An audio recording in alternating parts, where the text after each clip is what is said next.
Muy buenas tardes a todos y bienvenidos a este webcast que organiza Casa Asia bajo el título El COVID-19 y la experiencia de los corresponsales españoles en Japón y Corea del Sur. Mi nombre es Javier Parrondo, director de Casa Asia, y hoy tengo el placer de presentar este acto en el que nos acompañan 4 de estos corresponsales. Y antes que nada, gracias a todos ellos por acompañarnos y darnos su visión sobre la gestión de esta pandemia que han hecho estos 2 países de Asia Oriental, como son Japón y Corea del Sur. Ellos son María Roldán, Carmen Grau, Gonzalo Robledo y Andrés Sánchez Brown. María es miembro de la agencia EFE en Tokio desde 2015, licenciada en periodismo por la Universidad Complutense y máster en periodismo de agencia. Tras su paso por la agencia EFE en Madrid, ahora trabaja en la delegación que esta agencia tiene en Tokio.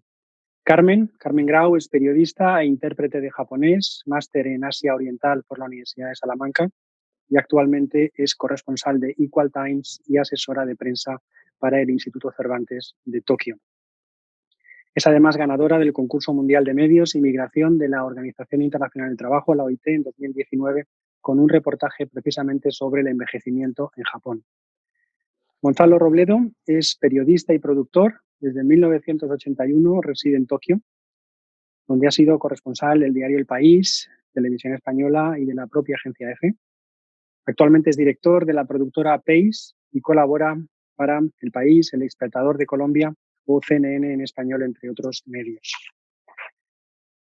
Actualmente es asimismo productor de reportajes, documentales y programas para televisiones españolas como RTVE, Telemadrid, Canal Sur, etc. Y finalmente Andrés, que es el que incorpora la visión desde Corea del Sur. Andrés Sánchez Brown estudió en la Universidad Autónoma de Madrid, trabajó en El País, escribió para este diario desde Madrid y después desde Tokio hasta el año 2011. A partir de entonces pasa a trabajar para la agencia EFE en Japón, cubriendo, por ejemplo, el terremoto y el tsunami de aquel año y la crisis en la central de Fukushima. Desde 2017, Andrés reside en Seúl, donde es corresponsal de la agencia EFE para la península de Corea. Muy bien, pues estas son las presentaciones. Nuestros seguidores saben que el pasado 11 de mayo organizamos una actividad similar, en este caso con los periodistas españoles que trabajan en China, Mavi Doñate, Macarena Vidal, Pablo Díez y Igor Aldama. Y la idea es seguir con este ciclo, ahora centrado en Japón y Corea del Sur. Para ello contamos con estos 4 periodistas.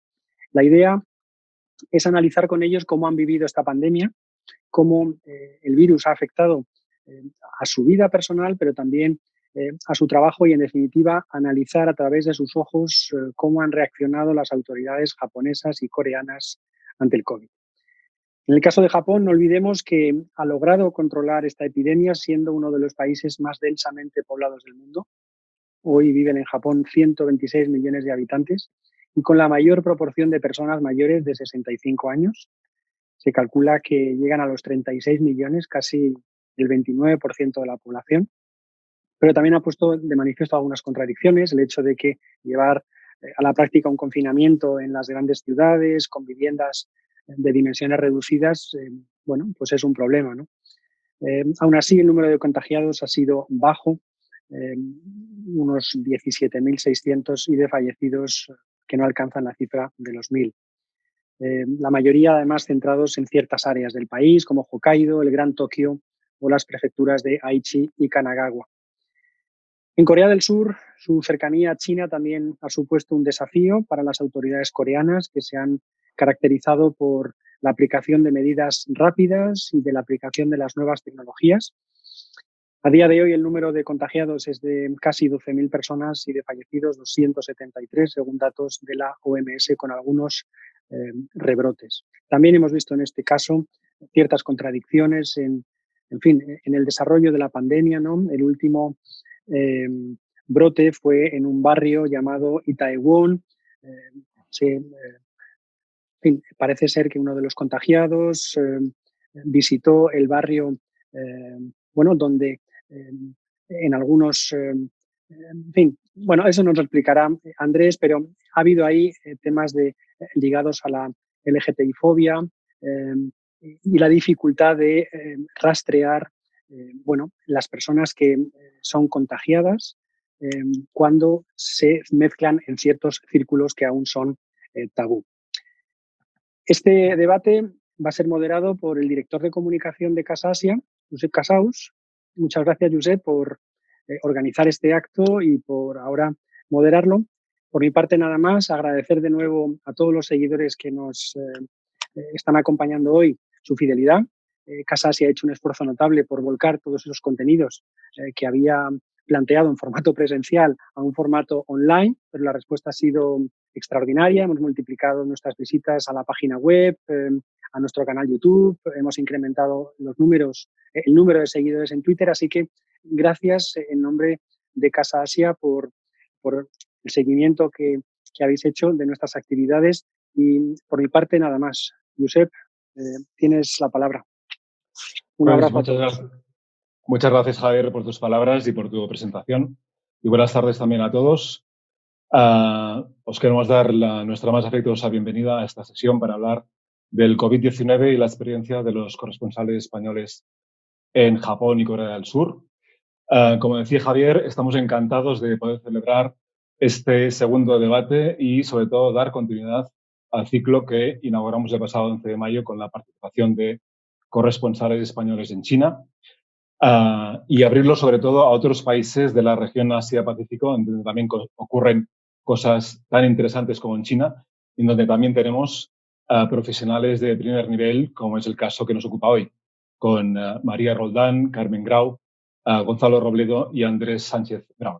Los tres primeros se encuentran desde Tokio, desde la capital de Japón, y Andrés nos acompaña desde Seúl. Quería haceros un par de indicaciones útiles para que no haya ningún tipo de interferencia y la sesión fluya como queremos. Es que, por favor, mantened desconectados tanto la cámara como el micrófono para así evitar cualquier tipo de interferencia. Y también os quiero recordar que si queréis formular alguna pregunta a nuestros protagonistas, os pido por favor que me la enviéis. Yo, con mucho gusto, a medida que vaya avanzando la sesión, se las iré trasladando a los cuatro. Y dicho esto, permitidme saludar ya a María, a Carmen, a Gonzalo y a Andrés. Buenas tardes desde España, buenas noches en Tokio y en Seúl. ¿Qué tal estáis? Quería haceros ya una primera pregunta y empezar ya la sesión propiamente dicha. Han pasado ya 6 meses desde que se identificó el primer brote de virus en la ciudad de Wuhan, en China. La mayoría de países hemos entrado ya en varias fases de desescalada. Pero antes de entrar en materia, quería preguntaros cómo estáis viviendo esta situación de crisis pandémica a 10.000 kilómetros de distancia desde Seúl y Tokio y cómo está afectando vuestras vidas. Y la primera que me gustaría empezar es con María Roldán. María, cuando quieras. Hola, buenas noches, Josep. En primer lugar, muchísimas gracias a ti y a Javier por la invitación para estar en esta sesión. ¿Cómo lo estamos viviendo? Yo particularmente, pues muy lejos de casa y un poco sin la posibilidad de ir hacia allí, pues con preocupación. Preocupación además porque si bien en Japón el primer caso se dio como a mediados de enero y es cierto que la evolución no ha sido tan explosiva como pudo ocurrir en China o como pudo ocurrir en España o la situación ahora en Brasil o en Estados Unidos, de repente presenciar como una situación que la teníamos muy lejos de Europa o de América explotar de la manera en la que explotó allí, pues con inquietud sobre todo. Carmen, Gonzalo, ¿queréis añadir algo más de lo que ha dicho María sobre esta primera pregunta de cómo está afectando o cómo es afectado con estas derivadas que tiene el virus a nivel social, económico e incluso político? Sí, bueno, como decía María, para mí fue realmente angustioso ver, siguiendo un poco la comunicación que venía de China, los colegas, los corresponsales en China, que por cierto han hecho un gran trabajo, y de repente ver que llegaba hacia aquí el momento, ¿no? Que venía el virus hacia aquí, que cada vez había más información en Japón, y de repente que saltase el tema a Europa y concretamente después a España, y lo he seguido con mucha angustia, ¿no? Era algo pues que no había vivido nunca, porque hasta ahora pues había vivido en Japón el tsunami, el terremoto del 2011, a mí también me pilló aquí, vivimos el año pasado el tifón, hemos vivido una serie de circunstancias, pero de repente esto era algo global, que no solamente se limitaba a Japón. Bueno, yo personalmente quiero decir que lo que decía respecto a lo del Fukushima, y que nosotros vivimos la experiencia de Fukushima, para mí ha sido siempre una referencia esta situación de emergencia, porque siempre como periodista pensábamos en cómo iba a ser la reacción de Japón y esperábamos una reacción bastante parecida a lo que ocurrió, que fue lenta e insuficiente. O sea, había una urgencia, pero no llegó a ser tanta la urgencia. De hecho, ahora mismo se habla de que las buenas cifras que hay relativamente, las buenas cifras que hay en Japón, ocurrieron a pesar de las medidas oficiales y más por las costumbres, por una serie de costumbres, una serie de cosas que ya están, digamos, en la cultura japonesa. Y por eso a mí me pareció que el inicio hubo mucho interés, informativamente hablando, hubo mucho interés del mundo en lo que estaba pasando en Japón, sobre todo cuando llegó el barco, el crucero Diamond Prince, que empezó la pandemia y que se dijo que era una incubadora. Hubo mucho interés en ese momento y luego cuando se vio que poco a poco iban disminuyendo los contagios, pues ya disminuyó ese interés. Entonces ha sido, digamos, menos el interés posteriormente. Antes de que responda Andrés, quisiera preguntaros a los tres que estáis viviendo en Tokio, porque creo que ya ha terminado la fase de la alerta, que se decretó en el mes de abril. Se ha entrado entonces en una nueva normalidad, que es un poco la palabra de moda, al menos que se utiliza aquí en España. ¿Cómo se vive esta nueva normalidad desde Tokio? María. Vale. Bueno, es cierto que terminó el estado de emergencia. El estado de emergencia en Japón no ha llegado a ser nunca realmente como en España. Japón no tiene mecanismos legales, por así decirlo, para obligar a la gente que se quede en su casa. Entonces, todo lo que surgió a raíz de esa declaración fueron una serie de recomendaciones a la gente para que no saliera, para que no evitara espacios cerrados, para que evitara aglomeraciones. Es un poco confiar en el buen hacer de la gente, por así decirlo. O sea, realmente no hay multas, no se les obliga a estar encerrados y de hecho muchas veces cuando pues yo salía a hacer las compras de primera necesidad que tenía que hacer, me preguntaba si vivía un poco en un mundo paralelo con mucha gente montando en sus bicicletas y parejas paseando. Sí que es cierto que la actividad un poco de los grandes núcleos, como pudiera ser Shibuya o Ginza, donde había mucho turismo, se vació, pero la actividad en los barrios, por así decirlo, nunca dejó de verse gente, las tiendas no terminaron nunca de cerrar, la gente se contuvo y estuvo más en casa, pero no ha sido yo creo personalmente que no ha sido una experiencia quizás tan traumática como haya podido ser en España u otros países europeos en los que directamente no estaba permitido salir bajo pena de multas o de cárcel. Entonces, y a ti, Andrés, ¿cómo te ha cambiado la vida con la pandemia del COVID-19 en Seúl? Bueno, pues lo primero, agradeceros, Josep y Javier, que nos tengáis aquí, y a Casa Asia, por estas jornadas estupendas para poder compartir nuestras perspectivas desde aquí, estando tan lejos. Pues bueno, a ver, el COVID al final llega un momento, yo creo que al final a todos nos acaba cambiando la vida de una manera u otra, es una cuestión también de tiempo, ¿no? Corea, pues más que nada fue un poco por parafrasear lo que dijeron los compañeros de China el otro día en la sesión que tuvisteis, pues un poco esa sensación de ir viendo las cosas a cámara lenta. Corea fue el segundo país, ¿no?, en tener un gran brote, digamos, a nivel local de contagio comunitario. Y bueno, obviamente pues te preocupas, al principio no tienes más que la referencia de China, ¿no? para ver cuál ha sido la respuesta de las autoridades. Obviamente aquí se optó además por una respuesta muy diferente, que bueno, que está basada principalmente en la experiencia negativa que tuvo el país con el MERS en 2015. Yo siempre lo digo que, bueno, pues el MERS dejó aquí 38 muertos, creo que son, lo cual es una tragedia, pero en cierto sentido hubo esa suerte, ¿no? Porque el país desde luego se criticó mucho esa gestión y entonces el dispositivo que había en pie ha ayudado mucho a controlar el COVID, ¿no? Y luego, pues bueno, es un poco lo que comentaban también los compañeros de China, el ir viendo un poco a cámara lenta cómo va llegando pues a Europa, va llegando incluso también pues a Estados Unidos, a Latinoamérica, donde yo tengo familia también. Entonces, pues bueno, uno se preocupa, hay una cierta sensación también de irrealidad, de impotencia, por decir, bueno, tratas de convencer un poco a la gente de que esto es serio, pero es complicado, ¿no? Porque es una cosa que pilla muy lejos a la gente normalmente. Y bueno, en este sentido, pues creo que ya prácticamente estamos todos un poco en la misma situación. Aquí nunca hubo confinamiento, lo cual creo que es importante mencionar. Y bueno, como digo, este sistema que había en pie, preparado para emergencias epidemiológicas, desde luego ha ayudado mucho y ha habido pues, bueno, mucha preparación y eso ha ayudado a controlar mucho y muy bien el contagio. De hecho, en nuestro enunciado hablamos de que tanto Japón como Corea del Sur son dos países de Asia, no los únicos, porque había otros países también con buenas cifras, pero que han sabido controlar la epidemia, sobre todo al principio, ¿no? Y si hablamos de cifras, porque las cifras al final siempre suelen ser objetivas, ¿no?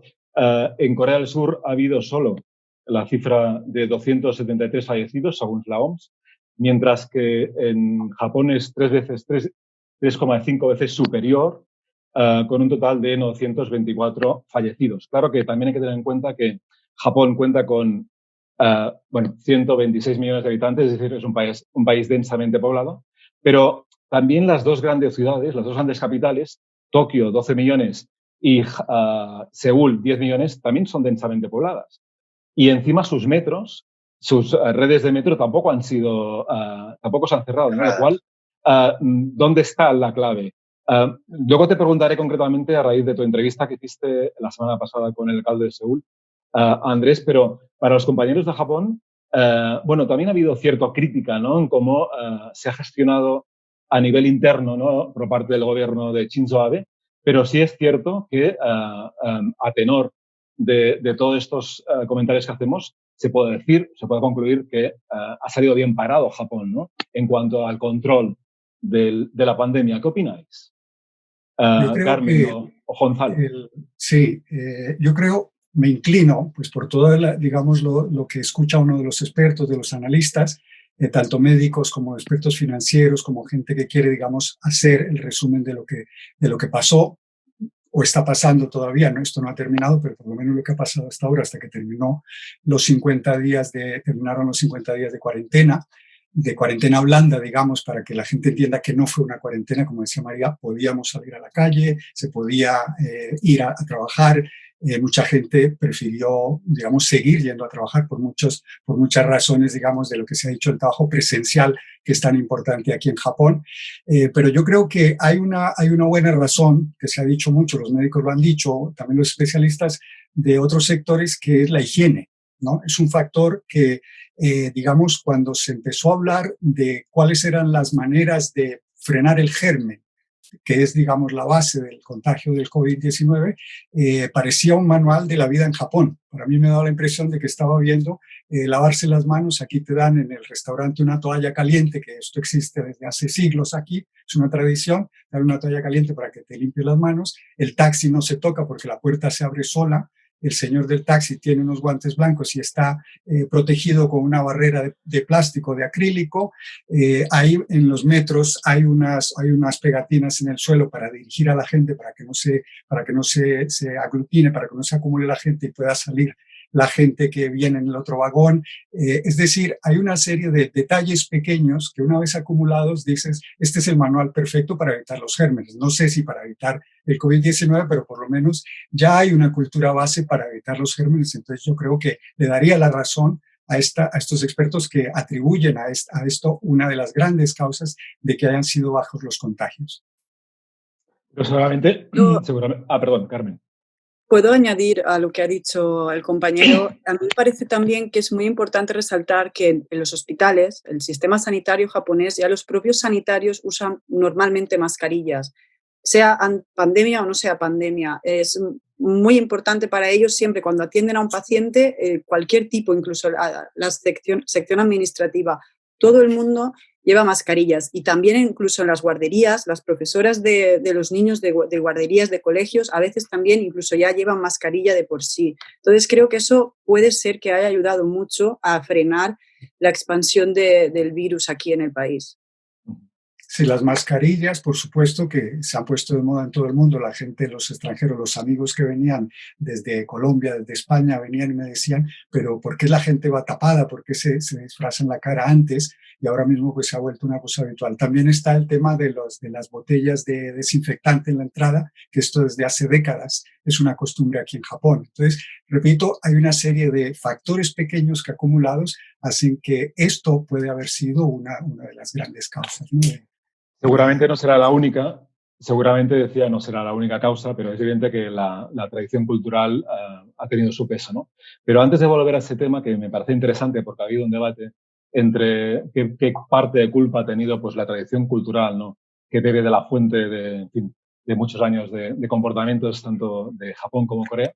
Pero antes me gustaría preguntar a Andrés, porque la semana pasada, como decía, publicaste una entrevista muy interesante al alcalde de Seúl, y el que resumías con la siguiente frase, el titular: rapidez a la hora de aplicar medidas, transparencia en la información y respuesta madura de la ciudadanía como las claves del modelo de éxito de Corea del Sur. Es así, ¿no, Javier? Andrés, ¿nos lo puedes ampliar un poco, por favor?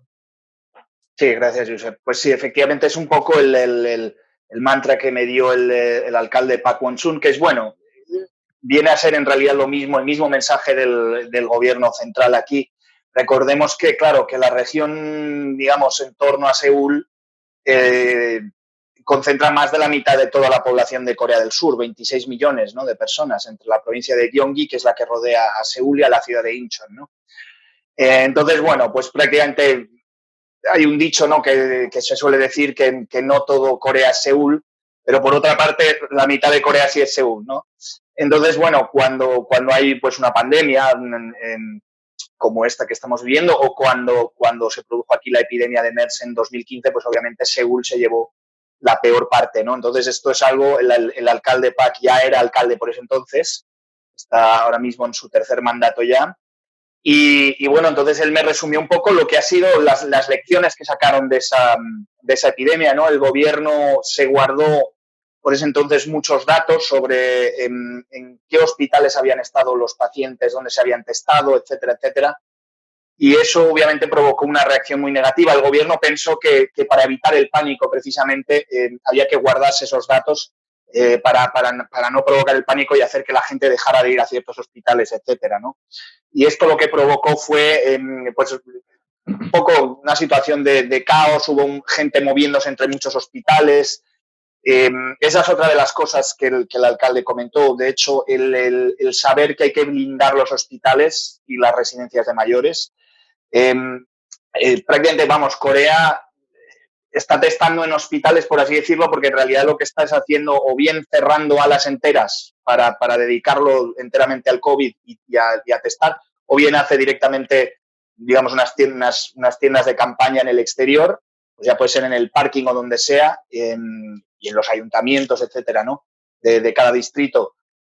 Ahí es donde se hacen los tests, o sea, es decir, alejar y blindar en la medida de lo posible los hospitales, en una respuesta más ágil que titubeante. Son todo lecciones que sacaron, como digo, de esta respuesta que tuvieron deficiente en 2015, y entre ellas está precisamente la modificación de la ley que afecta al tema de enfermedades infecciosas.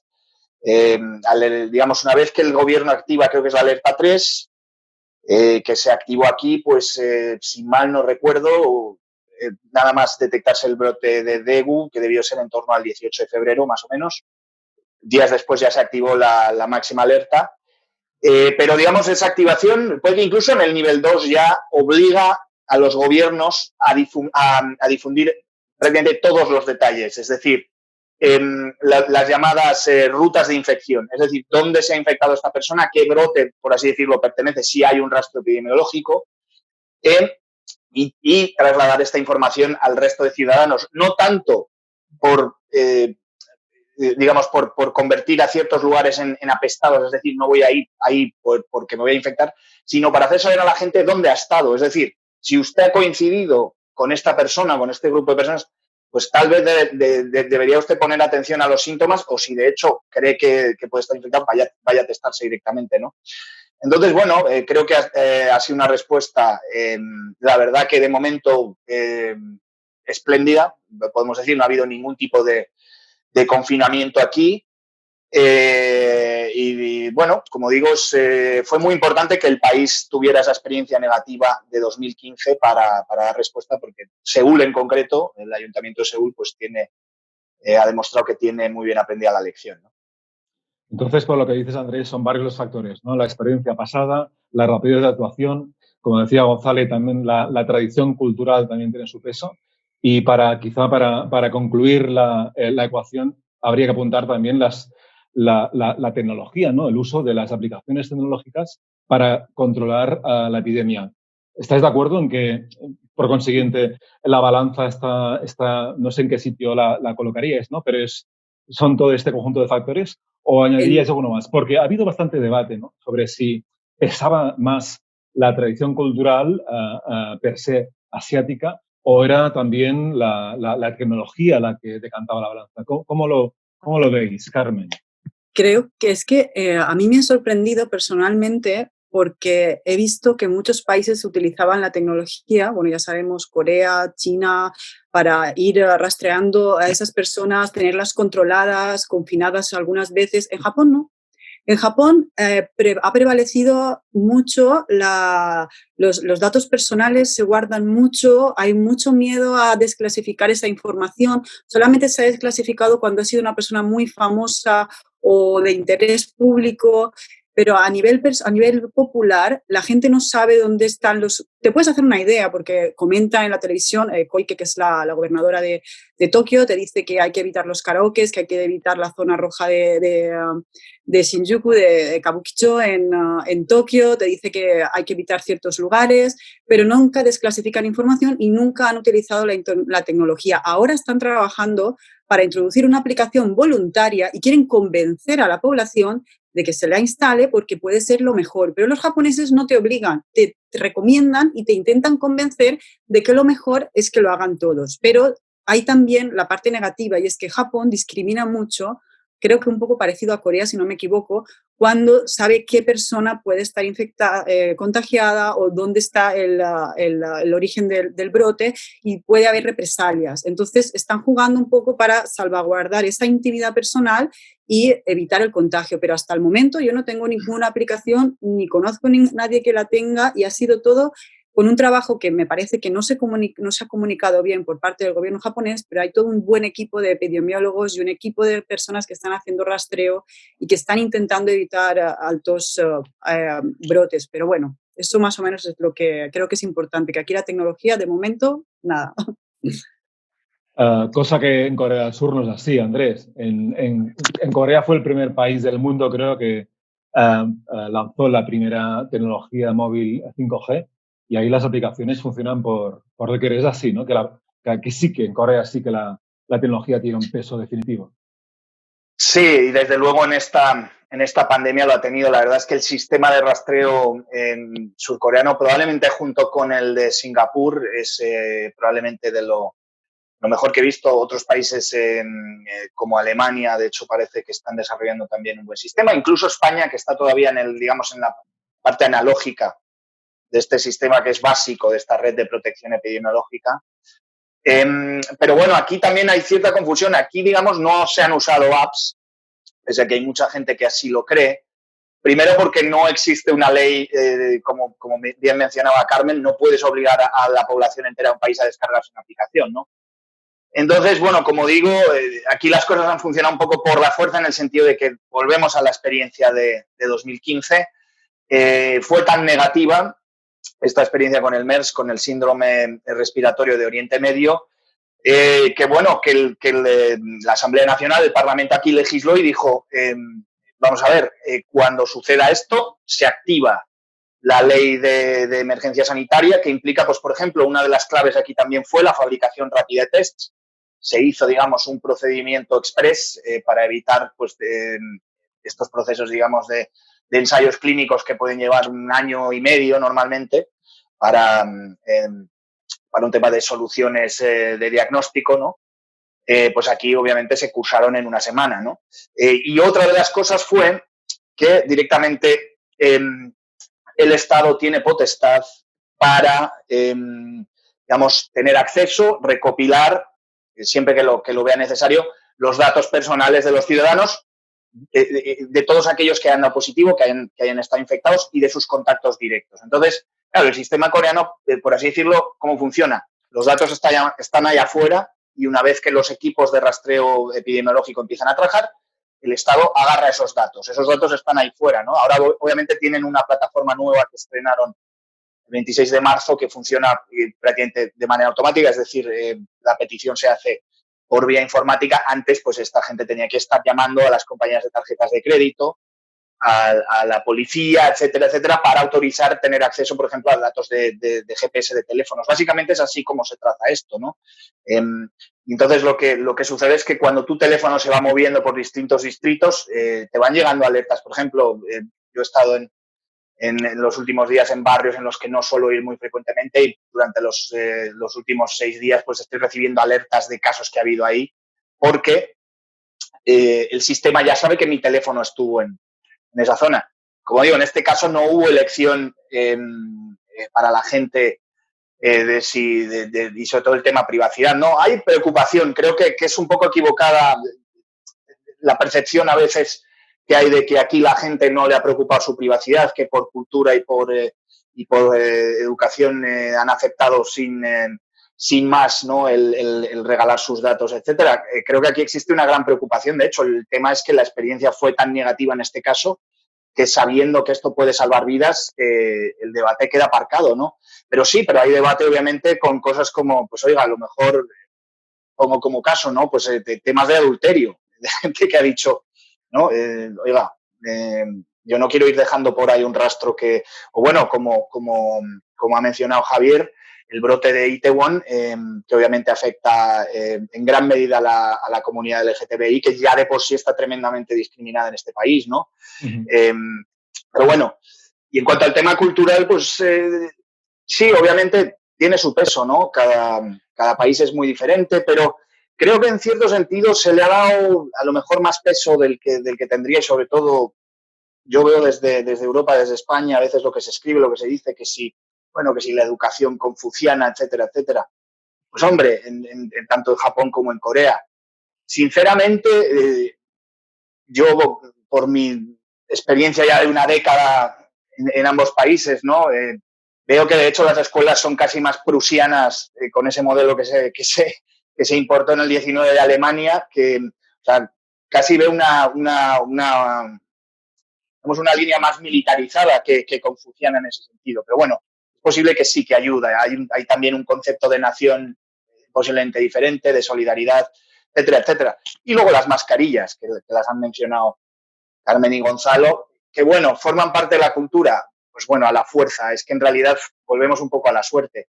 En Japón es casi un tema ya de etiqueta y de que no se nos olvide que es que creo que es un 60% de la población que sufre el kafunsho, que es la alergia al polen del cedro japonés, que se usó para repoblar, para reforestar el país, ¿no? Eso tiene mucho peso. Aquí la gente no solía usar mascarillas, pero por la contaminación, por lo que ha empeorado en la última década, que ha sido espantoso, hay que decirlo, la gente está muy acostumbrada a usar mascarillas por eso, pero otra cosa es que obviamente creo que a nadie le gusta, desde luego, usarlas aquí. O sea, no es un tema que sea, ¿no? Vamos a ponernos toda la mascarilla y lo disfrutamos, desde luego.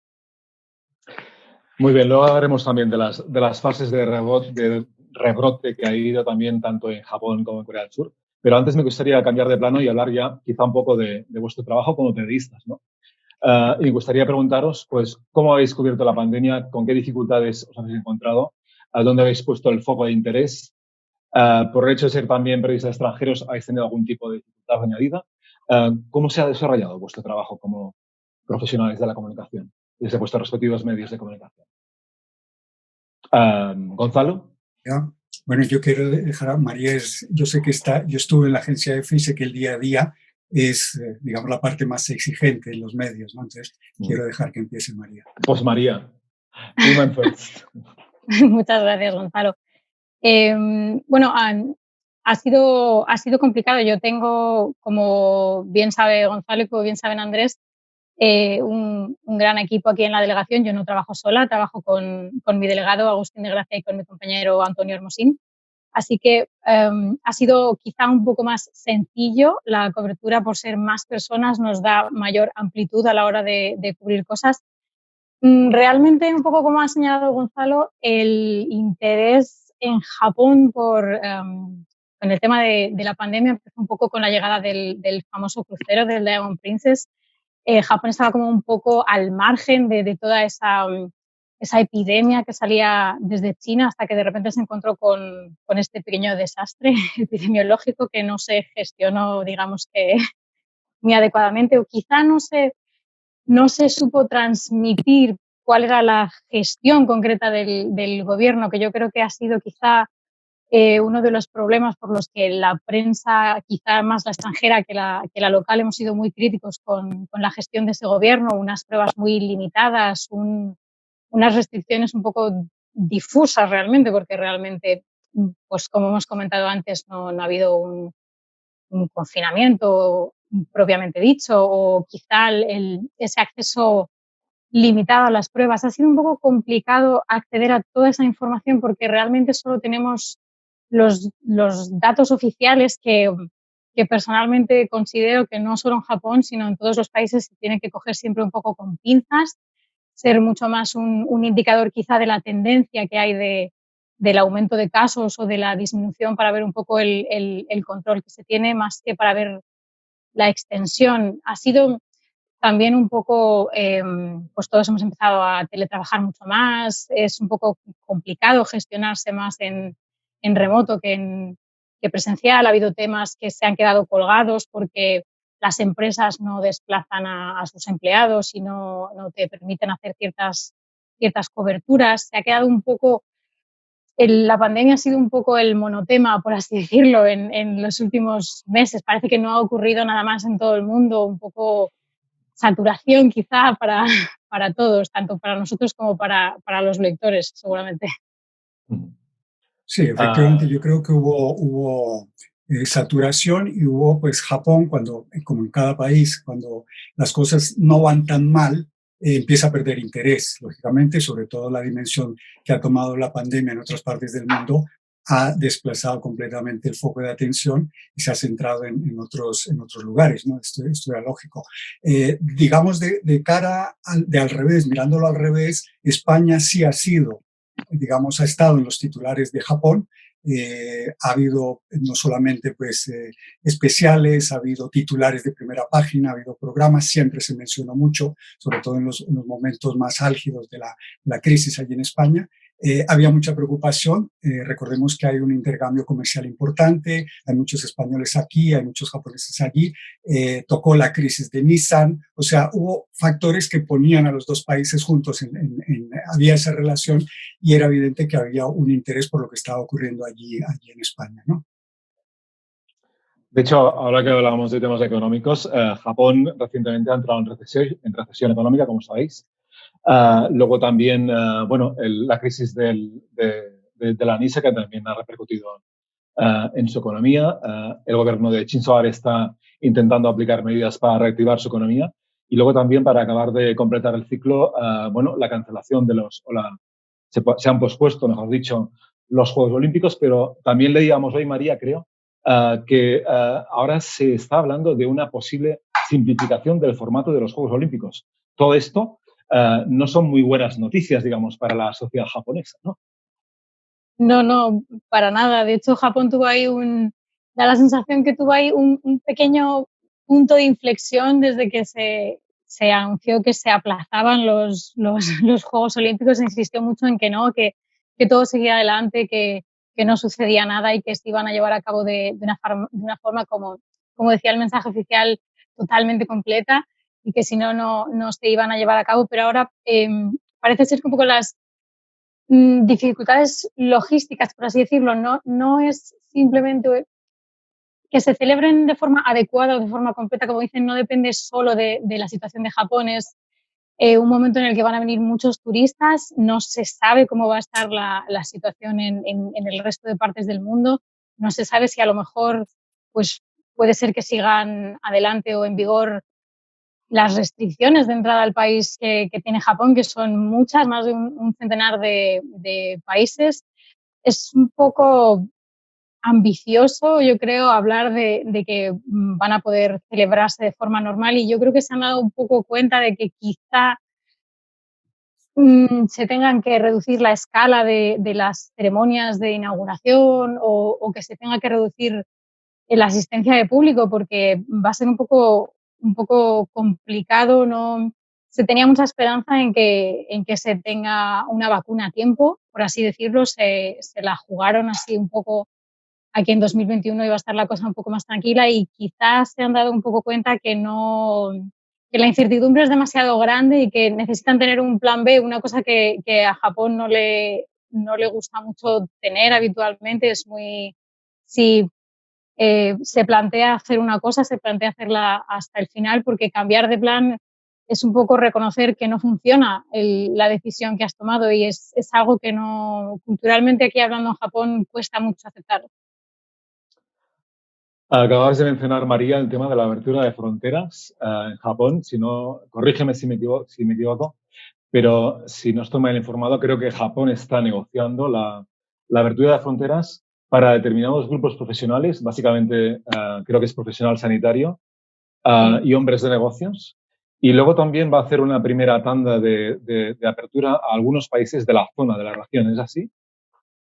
Sí, se comenta, no hay ninguna postura oficial al respecto todavía, pero se dice que con aquellos países que tienen, por así decirlo, bajo control la pandemia, como pueden ser Australia, Nueva Zelanda y Tailandia, creo que se están negociando una serie de requisitos para permitir que ciertas personas, empezando por lo que señalas, gente de negocios o profesionales cualificados que llaman aquí como personal sanitario, que es bastante necesario aquí en Japón, puedan entrar en el país siempre y cuando, por ejemplo, entre las medidas que se comentan, tengan previamente una prueba PCR negativa y cumplan una cuarentena de esas famosas 2 semanas, que suele ser el periodo máximo de incubación de este coronavirus.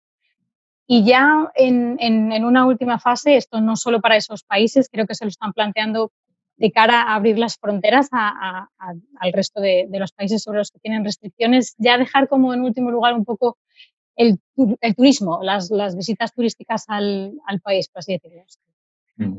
Yo agregaría, Josep, en el tema de los olímpicos, habría que agregar que fue no solamente la cancelación, ha sido un retraso para la economía, muchas empresas de publicidad, todo el impacto que ha tenido, lógicamente para todo el mundo, especialmente para Japón, que lo organizaba.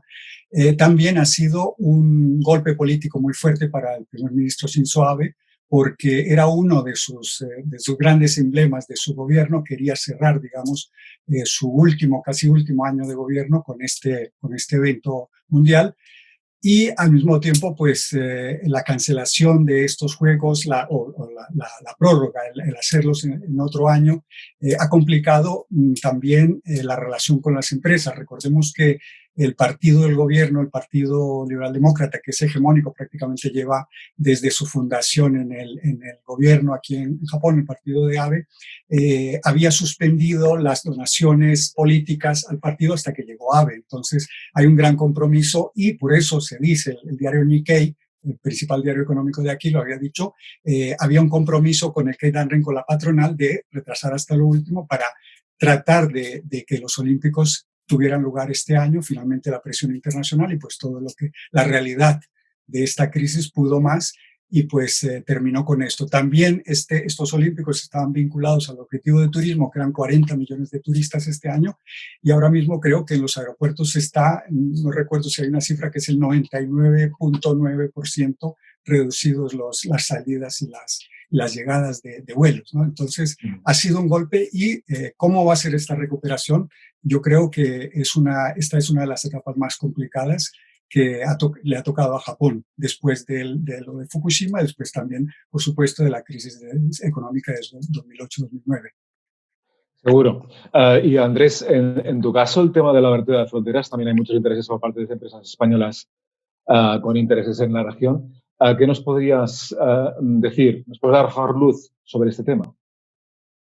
A ver, en cuanto al cierre de fronteras, Corea del Sur sigue sosteniendo que no ha cerrado fronteras. De facto, efectivamente, no las ha cerrado, solo las ha cerrado a todos aquellos que en los últimos 14 días hayan estado en la provincia de Hebei, que es como todos sabemos, pues donde se encuentra Wuhan y que ha sido el epicentro original del coronavirus, por lo que sabemos. Pero bueno, poco a poco, pues obviamente digamos, los grandes focos de la pandemia se fueron desplazando a Europa, a Estados Unidos, a Latinoamérica, etcétera, etcétera. En un momento dado, pues el país estaba encarando más contagio importado, que se llama, que contagio local. Entonces, bueno, pues obviamente Corea del Sur ha ido activando medidas poco a poco, como por ejemplo todos aquellos países que tenían acuerdos de visado automático, entre ellos España, que garantiza un visado de 90 días, ¿no? Automáticamente cuando uno viene a Corea del Sur. Obviamente todo eso queda anulado, ¿no? Ahora hay que ir a la sección consular surcoreana en el país correspondiente y solicitar un visado para ver si a uno le dejan entrar. Se están pidiendo pruebas médicas, etcétera, etcétera. Y bueno, y obviamente, pues como bien ha comentado Gonzalo, creo que el tráfico aéreo no ha llegado a estar a ese nivel de disminución que ha tenido Japón, pero sí, obviamente, ha disminuido muchísimo. El otro día, hablando con el viceministro de Transporte, creo que me comentó que el aeropuerto de Incheon, que es el aeropuerto principal del país, pues está más o menos a un 10% de su capacidad, más o menos, para que nos hagamos a una idea. El tráfico aéreo interno, por otra parte, sí me comentaba que está funcionando ya un 70%, pero bueno, obviamente, como decimos, es a nivel interno, ¿no?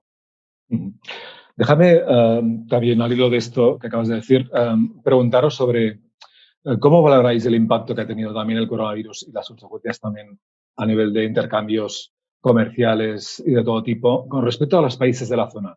Me estoy hablando de la vecina China, pero también de otros países de la región que también han gestionado, por cierto, bastante bien, ¿no? Porque aparte de Japón y Corea hay otros países, Vietnam, Malasia, Singapur, que también han tenido buenos resultados. Desde Seúl y Tokio, ¿cómo lo habéis vivido y qué opináis de esta cuestión? Carmen, ¿quieres hablar tú? A nivel comercial, en de todo cuanto tipo, a mercancías, sí, o relación. Relación de todo tipo. Pues a nivel comercial, al principio, cuando en febrero empezamos a tener casos, yo, bueno, lo llevo al terreno personal y luego lo explico. Lo primero que me preocupó es pensar, pues cuando tuvimos en 2011 el terremoto y el tsunami de Fukushima y luego en el octubre pasado el tifón, pensé, bueno, pues los supermercados otra vez arrasados, mercancías que nos vamos a quedar sin ellas. Y efectivamente pasó lo que ha pasado en todos los países. La gente salió a comprar, pero rápidamente aquí sí que limitaron la compra de ciertos productos y sobre todo las mascarillas fue lo primero que voló y el agua y bueno, como en todos los países, ¿no? Pero siempre fue de forma muy ordenada y luego no ha habido carencia de ningún tipo. A nivel comercial están entrando mercancías, los aviones están trayendo la carga desde varios países, o sea, eso no se ha cerrado. El comercio internacional, por lo que yo entiendo, no lo he investigado en profundidad, ¿no? Ese tema, porque yo me he decantado más por otros temas durante esta pandemia, pero creo que no. Japón además es un país con muchísima población y depende mucho del exterior, los recursos que tiene son muy limitados a nivel nacional, entonces ellos tienen que importar muchísima comida y de momento parece ser que estos meses se ha salvaguardado bastante bien. De momento, por lo que respecta. Más que a nivel comercial, creo que es a nivel humano. El tema de los extranjeros es muy importante porque, por ejemplo, ellos tienen visados especiales con Vietnam y para ellos es imprescindible abrir la frontera, que entren vietnamitas porque necesitan ese recurso, esa fuerza de trabajo para muchos sectores, no solamente el sanitario, también para a nivel de construcción, de servicios. Entonces, creo que Vietnam está dentro de esos países, una porque parece ser que ha gestionado muy bien la crisis y otra porque necesitan los japoneses muchos visados que ya están pactados de antemano desde el año pasado y que necesitan que entren. No sé si queréis añadir alguna cosa más, Gonzalo. Sí, se habló en algún momento y no lo seguí, tal vez la agencia EFE lo siguió, de devolver la fabricación de productos japoneses a Japón desde China. O sea, como sabemos hay una relación, creo que no sé si es la segunda, bueno, la relación comercial entre China y Japón, la relación es muy alta, muy grande, el volumen de no solo de dinero, de productos que se intercambian, de gente, creo que son 23.000 empresas japonesas que están ahí en China. Entonces, se habló en algún momento de trasladar fabricación, no como una venganza, en algún momento alguien lo trató de como una venganza, más bien para tratar de otra vez reflotar, reiniciar la economía en Japón, trayendo esta fabricación que estaba teniendo lugar allí en China. No sé cómo quedó el tema, lo vi en algún artículo económico, pero finalmente no sé si progresó o si quedó como una idea que estaba allí en alguno de los miembros del gobierno. Bueno, si puedo añadir a lo que acaba de decir el compañero, sí es cierto, el gobierno de Shinzo Abe, antes de que ocurriese la pandemia, ya estaba tratando de implementar ciertas ayudas económicas para empresas que quieran relocalizar de nuevo su producción en Japón y en otros países de Asia, no solamente en terreno fuera de China, ¿no? Y ahora con esta pandemia esto se ha vuelto a poner un poco o sea, se ha vuelto a enfatizar que puede ser que muchas empresas comiencen a hacerlo porque el gobierno va a dar ayudas económicas a las empresas que lo quieran hacer. Sí, sí, Andrés. Si puedo añadir algo. No, es muy interesante porque, de hecho, en muchos aspectos Corea y Japón comparten muchas de estas facetas de las que habéis hablado los dos. Los dos tienen como principal socio comercial y con mucha diferencia a China. Y bueno, y son dos países que en realidad, pese a tener obviamente mucha producción deslocalizada, en comparación con otros países, siguen manteniendo bases de producción muy fuertes en sus países. Pero es interesante porque independientemente de lo que haya pasado con ese plan que mencionabas de Abe, creo que uno de los dilemas que se va a plantear ahora, ya no solo para los países asiáticos, sino para Europa, es reconfigurar esa excesiva dependencia de China, ¿no? Ya no solo por ver cómo puede ser digamos, qué fallos puede tener el sistema, ¿no? Cuando sucede algo como una pandemia, sino porque, por otro lado, también, bueno, pues la respuesta de China, que, bueno, no nos vamos a meter mucho en eso, pero, bueno, ya hemos visto que China pidió una serie de respuestas. La OMS, como han demostrado investigaciones periodísticas, de hecho, pese a alabar la labor china, lo que se ha enfrentado es a un problema de no tener información, es decir, el gobierno chino no ha dado información y eso también, pues, obviamente pone en riesgo tus inversiones, ¿no? En suelo chino. Entonces, creo que va a ser interesante ver qué va a pasar en ese sentido. Y Japón y Corea del Sur están especialmente en una postura muy difícil porque los dos tienen como principal aliado militar en la región a Estados Unidos, y tienen como principal socio comercial a China. Están ahora mismo en una pinza, desde luego, muy, muy complicada. Perfecto. Pues me gustaría ahora cambiar de tercio y volver al plano social y dejar de momento el tema económico, pero quiero aprovechar también porque son casi cerca de las 4 de la tarde, el tiempo pasa volando. Como veo que hay gente que se ha ido conectando desde el principio, os repito que si queréis que traslada preguntas a los protagonistas de esta sesión, me tenéis que enviar a mí las preguntas a través del chat para que se las pueda trasladar a ellos. Y dicho esto, como decía, me gustaría preguntaros ahora, aunque antes también lo habéis apuntado, ¿no? ¿Cómo ha afectado la COVID-19 a la socialización, ¿no? A las relaciones sociales y cómo ha reaccionado la sociedad japonesa y coreana, ¿no? Porque cómo se gestiona el miedo, las alertas constantes, bueno, todos los efectos colaterales del COVID. En Japón y Corea, ¿cómo lo habéis vivido? ¿Cómo viven las familias toda esta situación? Aunque evidentemente habéis dicho que no se ha vivido con la misma virulencia o intensidad por el resultado obvio del número de fallecidos, pero aún así, en un principio, que era quizá la novedad y la sorpresa, ¿cómo han reaccionado ambas sociedades? Yo ¿María diría o Gonzalo? Lo que a mí me ha sorprendido más de ver, de observarlo como observador de la sociedad japonesa, ha sido confirmar cierta tendencia a lo que ha dicho Carmen cuando se ha referido a la discriminación y trasladada a las redes sociales, porque todos sabemos que puede existir discriminación o existía la discriminación, ha existido en muchos aspectos, pero ahora con las redes sociales, lógicamente se magnifica. Entonces, en Japón ha ocurrido que las redes sociales han llegado a causar depresión en muchas personas que hicieron un viaje, después estuvieron contagiados, su universidad puso los datos en la red diciendo que había una persona que estuvo contagiada, lo han identificado y lógicamente pues, le han empezado a llegar una cantidad de mensajes tratándolo de terrorista, de delincuente, no tendrías que vivir aquí, o sea, eso que aparentemente pues en una situación pequeña, digamos, de amigos, de estudiantes, puede ser una broma, pero se ha amplificado, ha habido mucha gente que ha participado en esto y ha mostrado un lado oscuro de la red social en Japón que estaba presente, pero ahora es muy evidente porque es el tema, digamos, el tema del día a día es el COVID, es la confusión, el miedo, la incertidumbre, y por eso yo creo que ha sido una de las cosas a destacar. Y pues yo creo que va a quedar y muchos analistas ya están prestando atención a cómo se puede hacer, porque el efecto, digamos, que produce esto es que mucha gente ya tiene miedo de ir a decir que tengo el COVID o que me hagan un examen, porque si me van a saberlo los vecinos, ya voy a tener una cantidad de mensajes que me están hostigando, que me están discriminando. Uh-huh. Acabas de mencionar, Gonzalo, el tema de las redes sociales y a mí también me gustaría preguntaros, ¿no?, cómo se vive en Japón y Corea todo el fenómeno de las fake news y la desinformación, aunque tanto en Japón como en Corea pues conviven junto con Twitter y Facebook otras redes como Mixi, Line o KakaoTalk.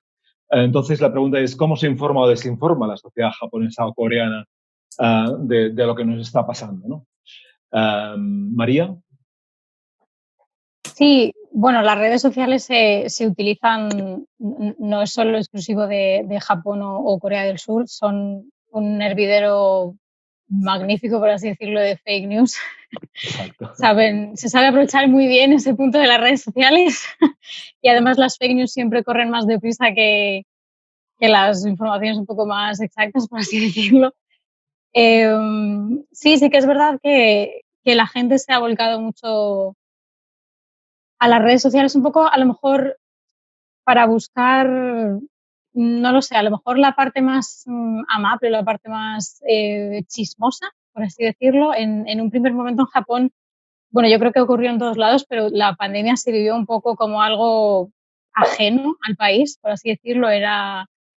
Bueno, se ha dicho mucho eso del el virus chino, muy inexactamente dicho, porque los chinos fueron las primeras víctimas de ese virus, pero es cierto que Japón tiene cierta tendencia por su carácter más colectivista, un poco más homogéneo, a ensañarse un poco con pues, los enfermos, efectivamente, que o se resisten a ir a un hospital a hacerse una prueba o directamente, en algunos casos se ha comentado los propios hospitales que no quieren ver cómo aumentan los casos de COVID en sus centros y se muestran un poco pues, más reticentes, por ejemplo, a hacer pruebas o a diagnosticar la enfermedad. Volviendo, me voy un poco por las ramas, volviendo un poco a las redes sociales y las fake news, en Japón Un discurso un poco, quizá, que el gobierno ha hecho suyo ha sido que el virus está un poco concentrado en la vida nocturna, la vida turbia, por así decirlo. Se comentaba eso de que se ha dicho mucho que no se salga por las noches por ciertos distritos, por ejemplo, de Shinjuku, donde pues están los bares de señoritas, los bares de copas. Se ha vivido un poco como ajeno al resto de la población. Esto no es una cosa que afecta a niños, esto no es una cosa que me afecta a mí cuando voy al supermercado. La gente quizás se durmió un poco en los laureles, pensaba que no era algo que le iba a afectar a él, hasta que empezaron a surgir casos pues, en residencias de ancianos o en hospitales en zonas residenciales. Entonces yo creo que se ha jugado un poco con un discurso un poco inexacto de lo que es esta pandemia, del riesgo que supone, sobre todo para una sociedad tan envejecida como la japonesa o un núcleo urbano tan grande como Tokio, con unos trenes que van al 200% de su capacidad en un día normal. Y creo que ese discurso se ha replicado mucho en las redes sociales y en los medios de este tipo, y se le ha perdido un poco el miedo, por así decirlo, y no se nota esa sensación de angustia o de alerta que realmente debería existir con ello. Andrés, en el caso de Seúl y de Corea, ¿cómo lo has vivido el tema de las redes sociales y el impacto que han tenido en la población? Pues bueno, muy similar en ese sentido a lo que han comentado Gonzalo y María, muy bien, que es un poco el tema entre los muchos que circulan por las redes, porque bueno, ha habido bulos como en todos lados, es decir, ha habido pues mensajes que circulaban por las redes o por grupos de cacao sobre enjuagarse la boca con vinagre, etcétera, etcétera, o comer ajo negro, etcétera, etcétera, ¿no? Para prevenir la COVID-19. Pero bueno, con el tema creo que es interesante el tema de la estigmatización que mencionaban tanto María como Gonzalo. Aquí tenemos el ejemplo perfecto, que es el brote de Itaewon, que creo que, como ya mencioné alguna vez, los medios surcoreanos han hecho la verdad que una labor estupenda en esta pandemia, pero sí que creo que aquí han patinado en el sentido de que se ha estigmatizado el hecho de que esto se produjera primero ya en una serie de bares o de discotecas, y señalando en concreto a una persona, es decir, a esta persona de 29 años que fue, por lo que sabemos, simplemente la primera persona en dar positivo, el 6 de mayo. Eso es lo único que sabemos en realidad de un brote que parece ser que fue enrevesado, porque hay positivos en el barrio que datan incluso del 24 de abril. Es decir, esta persona no tiene por qué ser para nada el origen de este brote, ¿no? Hubo gente que dio positivo apenas unas horas después. Aparte, pues es un brote donde había tanta gente metida que parece incluso que tiene que ver la carga viral en todo esto, ¿no? Hay gente que, de hecho, hoy estaba leyendo las listas de pacientes de Seúl. Hay mucha gente todavía de ese brote que sigue, de los primeros pacientes que dieron positivos, siguen ingresados todavía y son gente muy joven, ¿no? O sea que posible que haya habido ahí un tema de carga viral al estar gente muy apiñada, ¿no? Pero ahí precisamente creo que han patinado en el sentido de que ya no solo se ha estigmatizado un barrio entero, es decir, yo publiqué una crónica hace unos pocos días, básicamente el barrio de Itaewon ahora mismo es una zona fantasma, es decir, los coreanos han optado por decir esto está infectado y ya no vamos más, ¿no? Cuando precisamente lo que provocó el brote fue que estaba hasta arriba, no solo porque volvemos ya incluso más a la estigmatización. Esta calle de bares en concreto es de bares, concretamente, ya no solo LGTBI, pero concretamente para la comunidad gay. Y obviamente, pues parece haber cierta narrativa moralizante, ¿no? Ha habido, obviamente, medios conservadores que lo han hecho de manera muy poco discreta, pero otros simplemente han seguido un poco con el soniquete de esta persona de 29 años que fue a 5 bares, claro, lo hace sonar como que la historia es, basta con que una persona se vaya de copas una noche a lo loco.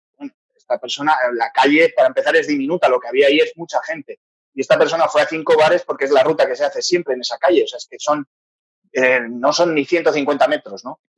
Esa calle. Entonces, bueno, pues esa estigmatización creo que es ya no solo una lección que tenemos que sacar todos en claro de esta pandemia es que aquí nadie es culpable de haberse infectado o de empezar un brote o de tal, y mucho menos en un caso como este donde había 5.000 personas en un momento dado.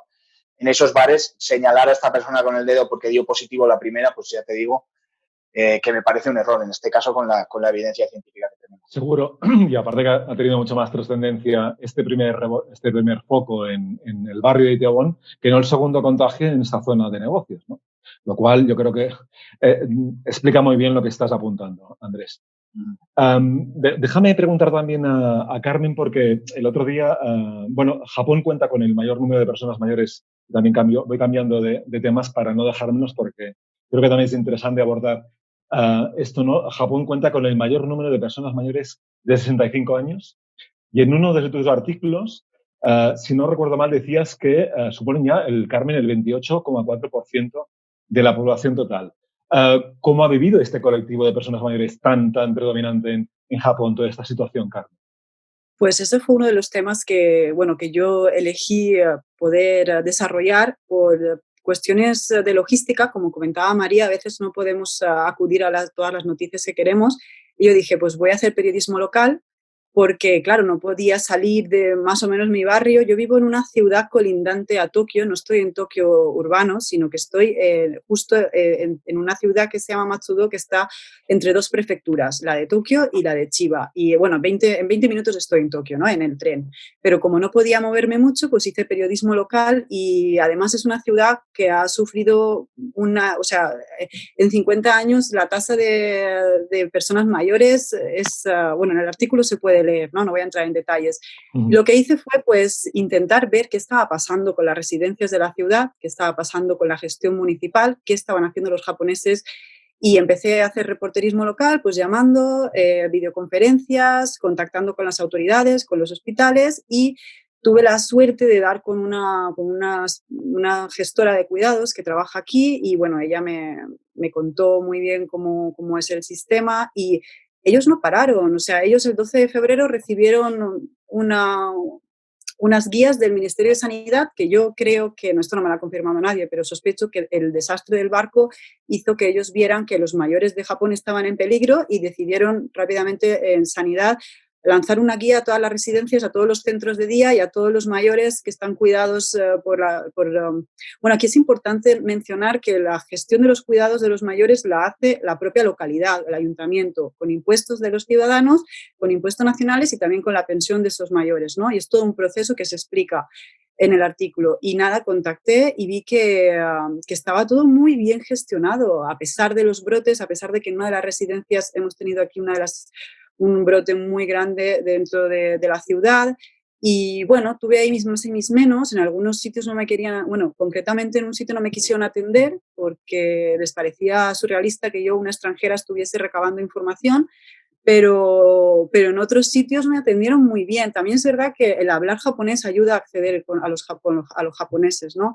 Y bueno, al final vi que el hecho de haber sido rápidos, haber sacado esas guías y que ellos ya trabajan con mucho cuidado, que tienen sus normas de higiene, ha hecho quizá que no haya habido tantos casos, que los ha habido y ha habido bastantes, pero no ha sido tan dramático como en otras sociedades. Y bueno, hasta el día de hoy todavía parece ser que ese tema está controlado. La cara negativa de todo esto es que muchos centros de día directamente cerraron, muchos mayores se quedaron en casa sin poder ser atendidos. Entonces los japoneses fueron muy creativos. En algunos sitios no salió bien, pero en otros, sobre todo en los sitios con mucha población cercana a Tokio, pero en las localidades, en las regiones más pequeñas, ellos pudieron hacer el seguimiento por teléfono, lo hacían personas muy poco a poco, intentaron no dejarles sin servicio en muchos sitios, extremando las precauciones. Y bueno, esa es la experiencia que yo he tenido, ¿no? ¿Queréis añadir alguna cosa más? Pues si no queréis añadir alguna cosa más, voy a empezar ya a dar paso a alguna pregunta que no me llega desde mi PC, pero sí a través del WhatsApp. Pero antes, una pregunta para Andrés, porque si no reviento y no me gustaría tener que acabar este debate sin antes preguntarte, Andrés, sobre Corea del Norte. Es una pregunta también obligada. No en vano, tú eres el corresponsal para la agencia EFE en la península coreana. No voy a hacer aquí un poco de historia, pero bueno, Corea del Norte es el país, por no decir el país más aislado del mundo, pero ¿qué sabemos del COVID XIX del gobierno de Kim Jong-un? ¿Cómo lo está gestionando?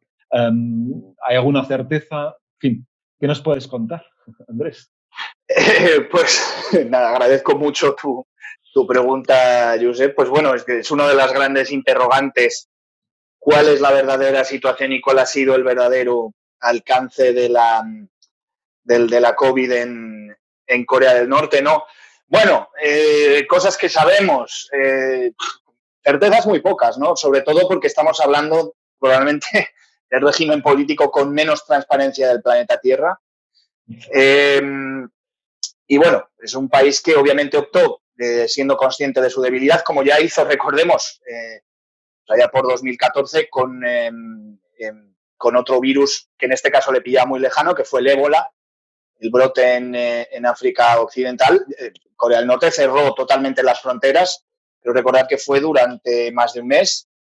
Pues bueno, la primera respuesta que tenemos de Corea del Norte es que cuando China declara el cierre de Wuhan, básicamente cierran las fronteras, pues creo que al día siguiente y ya está, ¿no? ¿Qué pasa? Bueno, el régimen sigue sosteniendo que no hay contagios y eso es todo, ¿no? Medios que trabajan con contactos en el país, pues hablan de que ha habido gente con síntomas, sobre todo en las regiones fronterizas con China. Recordemos, es la única frontera terrestre junto con la rusa, con el sur, digamos, no hay movilidad porque está la zona desmilitarizada.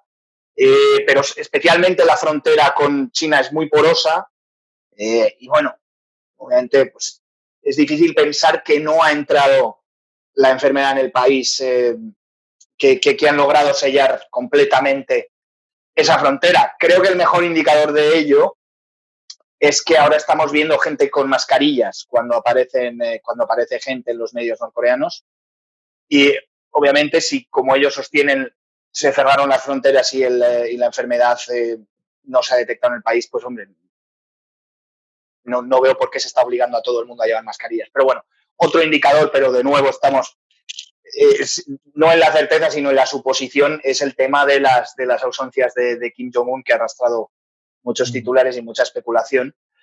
Pues bueno, como la teoría de la navaja de Ockham, tal vez la explicación más simple sea que en un contexto de pandemia y con una persona que obviamente padece de sobrepeso y queda claro que padece de sobrepeso y es un sujeto de riesgo, pues bueno, tal vez simplemente se ha querido refugiar porque puede haber habido brotes o casos cercanos a él, ¿no?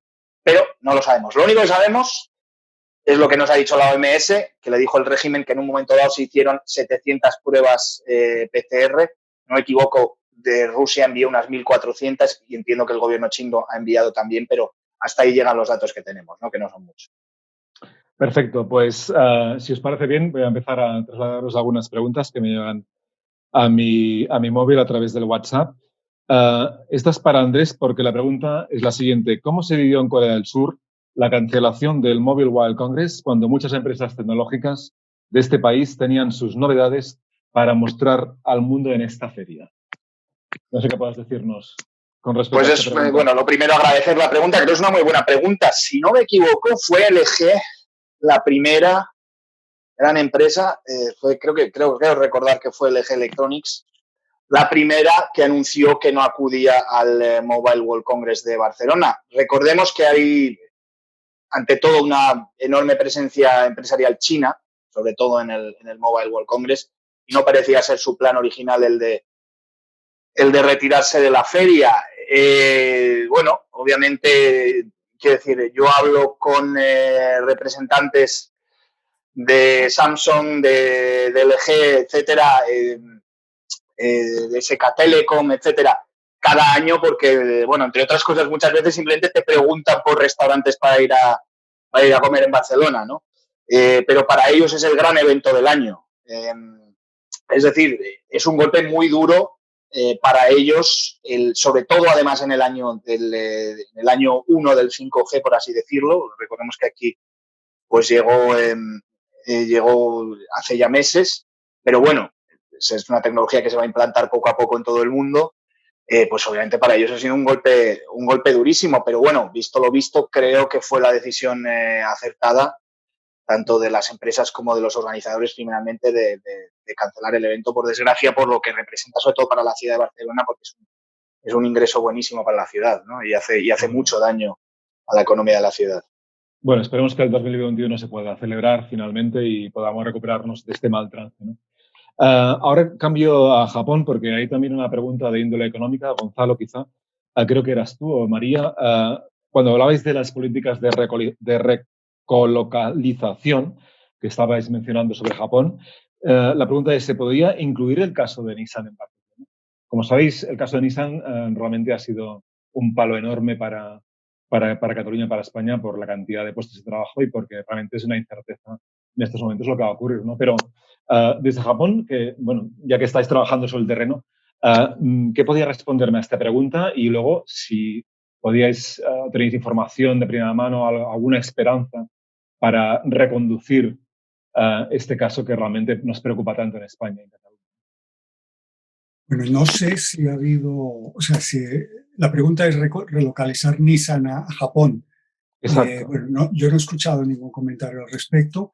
Diría que si se tiene de referencia cómo ha trabajado Nissan o cómo han trabajado las empresas del motor cuando han tomado estas decisiones, ya sabemos que los japoneses son todo en finanzas, en política, todo menos rápidos. O sea, todo lo que se hace no ha sido una decisión inmediata, una decisión que obedece, digamos, a una razón muy puntual de hace poco, sino que viene muy meditada desde hace mucho tiempo, ¿no? Entonces, respecto a que se pueda, digamos, cambiar, se pueda todavía abrigar una esperanza, yo no albergaría muchas esperanzas en eso, ¿eh? en que se vaya a replantear otro tipo de expectativa o de pasarlo a otro lugar, etcétera, o de alguna manera dejar algo allí. Esto lo veo complicado, repito, tomando como referencia otras acciones que ha tomado Japón, concretamente empresas de motor, en España también, y en otros lugares de Europa. De hecho, hay bastantes preguntas sobre el caso de Nissan, lo cual es normal, ¿no? No sé si hay otra de Paloma que dice, el cierre de Nissan en Cataluña u otros países de Europa tiene que ver con esas ayudas a empresas para volver con la producción en Japón, o tampoco. Yo creo que no. No O sabría. sea, No. yo creo que no. Creo que Nissan ya atravesaba dificultades, o sea, ya lleva años atravesando dificultades económicas y de gestión y ha coincidido con este desenlace, ¿no? de la pandemia de este año, pero probablemente, como ya mencionaba antes el compañero, es una decisión que ya estaba previamente tomada y muy meditada, y por eso, ¿no? Que el tema de Nissan a nivel de Japón, ¿no? De cómo se trata el tema es... Bueno, no sé si saben en España, ¿no? Que estaba en la cárcel el mayor ejecutivo y huyó a su país. Bueno, ha sido todo un culebrón, como decimos en España, ¿no? Entonces, atraviesa muchas dificultades la empresa actualmente. Entendido. Vamos al tema del COVID porque hay más preguntas sobre esto. Yo querría añadir, si puede ser, un detallito. Sí. Aunque ya no estoy en Japón, pero bueno, creo que María, de hecho, es la que mejor podría contestar a esto porque es la que lo sigue cubriendo y lo hace muy bien, pero no hay que olvidar también que Nissan es parte de una alianza muy grande con la francesa Renault y que además tuvo que absorber a Mitsubishi Motors por el escándalo que hubo de emisiones en Japón. Es decir, el cierre, por desgracia, de Zona Franca, etcétera, creo que responde a un problema estructural, modelos además que se destinaron, que por desgracia no funcionaron, y es una decisión que estaba ya en cola. No creo que la pandemia, puede que en algún caso haya podido acelerar la decisión, pero desde luego creo que ya estaba en cola, por desgracia, hasta este cierre. Entendido. Como decía, pues vamos otra vez al tema de del virus, porque hay varias preguntas y una de ellas dice, ¿hay planes de testear a la totalidad de la población en los países respectivos, Japón y Corea, para ver cuál es la tasa de inmunidad? No. En Japón en particular, no. Japón desde el principio ha llevado una política de realizar muy pocas pruebas. Es verdad que los positivos son bastante bajos, pero el número de pruebas también es bastante bajo. En total se han realizado pruebas, creo que algo más de 316.000 personas de 126 millones. Quiero decir, la proporción de población con gente que se ha sometido a la prueba es bastante baja. Sé que se están llevando a cabo pruebas de anticuerpos para intentar conocer un poco más la extensión real de cuánta gente puede haberlo pasado, pero teniendo en cuenta la política que se ha llevado desde el principio, yo no apostaría porque Japón en concreto fuese a realizar pruebas masivas a toda la población. Bueno, hoy anunciaban creo que fue hoy o ayer, anunciaban una prueba de saliva, ¿no? De la PCR de saliva. Sí, es verdad. No sabe, parece que ya está aprobada y parece que se va a poner en práctica, entonces han dicho que tiene una gran efectividad, que es casi igual a la prueba tradicional de meterle este tubo de algodón en la nariz a la gente, que lo hace estornudar y hace más peligrosa la prueba para los sanitarios. Entonces, hay esta prueba de saliva. No sé si esto haría que, pero teniendo en cuenta lo que ha pasado, lo que dice María, las pocas pruebas que se han hecho, la estrategia que ha hecho, que creo que es parecida a la de otros países, creo que no habría intención de hacer estas pruebas masivas, ¿no? No tendría, digamos, un objeto final de conseguir todos los datos o los positivos del país. Creo que no creo que se vaya a hacer. Muy bien, vamos a perdón. En Corea sí, pues nada, el tema seriológico intervino rápido. Sí hay prevista, bueno, creo que ya ha comenzado, de hecho, el test serológico a escala nacional. No creo que se vaya a hacer con un muestreo tan grande como se ha hecho en España. Creo que el muestreo es más bien pequeño, estamos hablando de miles de personas, pero sí se ha tenido, al parecer, muy en cuenta la composición de lo que ha sido el contagio en Corea del Sur, que recordemos más o menos, creo que el 70% de todos los casos se registran todavía, lo sigue concentrando la región de la ciudad de Daegu, que queda en el sureste, y el 20% es la región en torno a Seúl, ¿no? Entonces, bueno, tal vez incluso para fin de mes o principios de julio se puedan tener ya resultados de prueba serológica para ver, digamos, qué porcentaje, qué estimación de la población aquí ha podido contagiarse. Muy bien, decía que vamos concluyendo porque nos estamos ya acercando a las 4:30, a las 11:30 en Tokio y Seúl.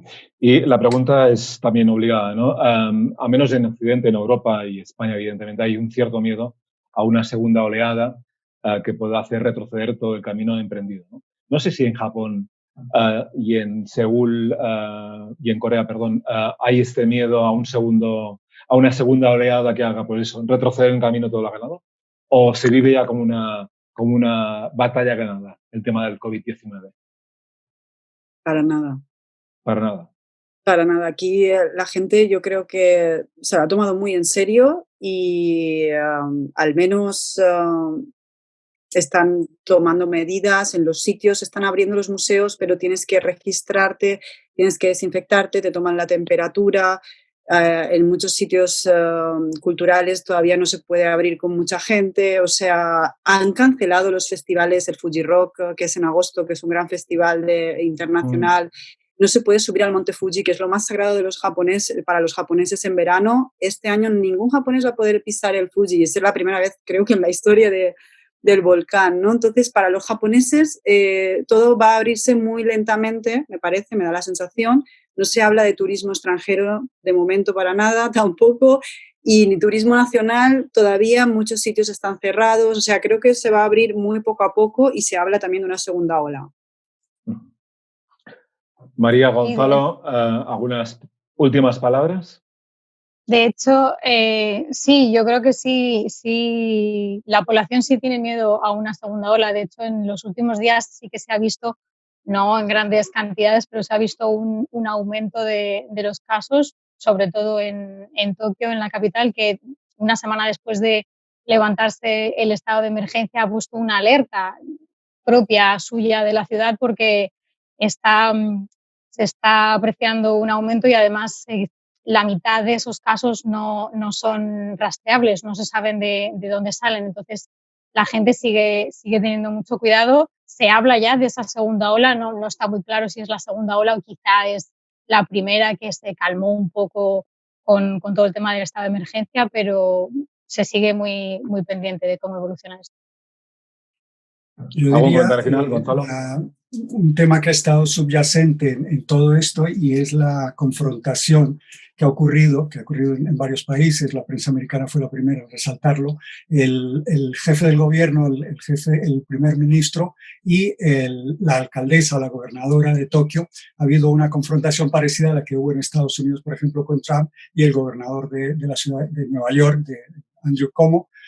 Se produjo esto y el efecto, digamos, era parecido. O sea, AVE estaba retrasando todo o no hacía caso, digamos, sobre todo con el tema de la decisión de la prórroga o de la cancelación que se decía de los Olímpicos, mientras que la gobernadora fue muy ágil, fue muy rápida, es una persona que viene del mundo de la televisión, comunicó muy bien, también tenía el equipo de los Olímpicos, es la gobernadora que iba a ser la gobernadora de los Olímpicos 2020, tenía el equipo de los Olímpicos que comunicó muy bien, hicieron diseños, hicieron gráficos y fue, digamos, una forma de acelerar las acciones del gobierno central, ¿no? Esto yo creo que es algo también de resaltar y que puede seguir ahora la gobernadora. Hay unas elecciones, creo que el mes próximo, tal vez se vuelve a presentar, todo el mundo, todas las quinielas dicen que sí, que seguro que va a seguir porque lo ha hecho muy bien y podría, digamos, seguir manteniendo esta presión con el gobierno central porque siempre va ella como 2 pasos más adelante o 2 días más adelante del gobierno central. Perfecto, pues Andrés, no sé si quieres decir algo o lo dejamos ya.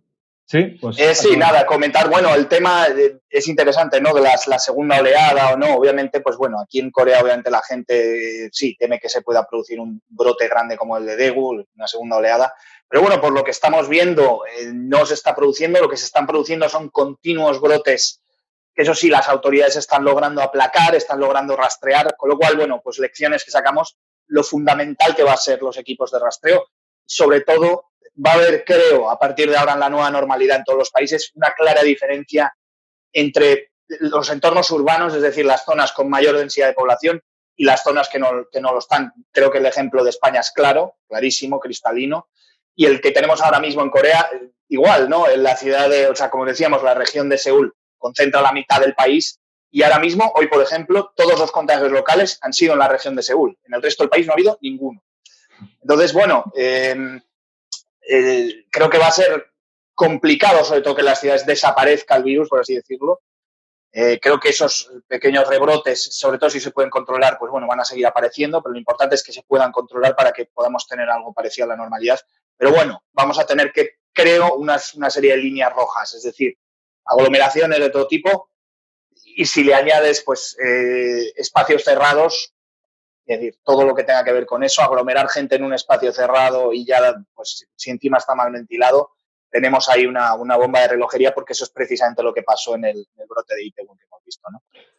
En todo caso, esto da para un segundo debate, si os parece, porque, por desgracia, creemos que el virus ha venido también para quedarse, pero pasamos ya 3 minutos del tiempo que habíamos establecido. Creo que es tiempo ya para concluir, para poner el punto final a esta sesión, el segundo webcast que hemos organizado con profesionales, periodistas y corresponsales españoles que en esta ocasión trabajan desde Seúl y desde Tokio, 2 grandes urbes fascinantes, electrizantes, que suman las 2 más de 20 millones y seguro que, bueno, creo que ha sido muy interesante, como a mí me lo ha parecido, porque me ha pasado el tiempo volando.